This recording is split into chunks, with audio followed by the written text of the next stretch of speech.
কিশোরগঞ্জের কটিয়াদী উপজেলার গ্রাম বাংলার ঐতিহ্যবাহী ঘোড়দৌড় প্রতিযোগিতা অনুষ্ঠিত হয়েছে। প্রতিযোগিতা দেখতে হাজারো মানুষের ভিড় জমে। সোমবার বিকেলে উপজেলার চাঁদপুর ইউনিয়নের দুর্গাপুর এলাকার পতিত ফসলি জমিতে এলাকাবাসীর উদ্যোগে এই আয়োজন করা হয়। প্রতিযোগিতায় দেশের বিভিন্ন স্থান থেকে আসা মোট 14টি ঘোড়া অংশ নেয়।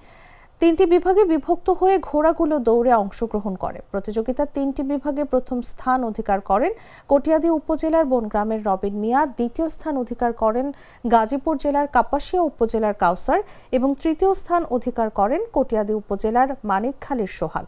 প্রতিটি বিভাগের প্রথম স্থান অর্জনকারীকে একটি করে রেফ্রিজারেটর, দ্বিতীয় স্থান অর্জনকারীকে একটি খাসি এবং তৃতীয় স্থান অর্জনকারীকে একটি এলইডি টিভি পুরস্কার হিসেবে প্রদান করা হয়। আমাদের এখানে প্রতি বছরই এই ঐতিহ্যবাহী ঘোড়াদৌড় হয়। আমরা এখানে প্রতি বছরই দেখতে আসি, এখনো আসছি। এখানে আমরা অনেক মহিলারা এসেছি এবং অনেক পুরুষরা এসেছে। আমরা আমাদের বাচ্চা কাচ্চা নিয়ে দেখতে এসেছি। এই মেলাটা আমরা অনেক দিন থেকে দেখে যাচ্ছি, ছোটবেলা থেকে।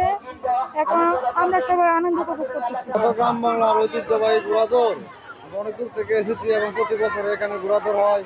হাজার হাজার মহিলা পুরুষ আমরা ঘোড়াদৌড় দেখলে আমরা অনেক আনন্দ পাই। এই জন্য আমরা অনেক দূর থেকে এসেছি। আমরা অনেক বিনোদন করি এটা নিয়ে, প্রতি বছরই হয়, যাতে এরকম আরো হয়, অন্য জায়গাও যাতে হয়, আমরা সবাই বিনোদন করতে পারি এই আশাই করি।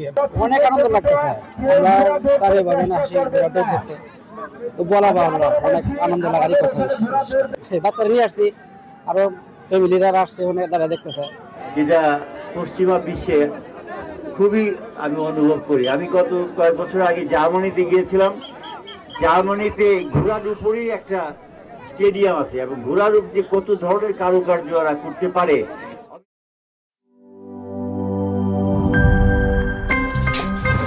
আমার একটা স্মার্ট সিদ্ধান্তে 25% গ্যাসের খরচ কমেছে। ভাবছেন কিভাবে? সাধারণ গ্যাস স্টোভ বদলে আমি এনেছি আরএফএল গ্যাস স্টোভ। এর সাইন্টিফিক নজল ও ব্রাস বার্নার ক্যাপ সমানভাবে তাপ ছড়িয়ে রান্না করে দ্রুত। তাই গ্যাসও বাঁচায় 25%, টাকাও বাঁচে 25%। আরএফএল গ্যাস স্টোভ নিরাপদ ও গ্যাস সাশ্রয়ী।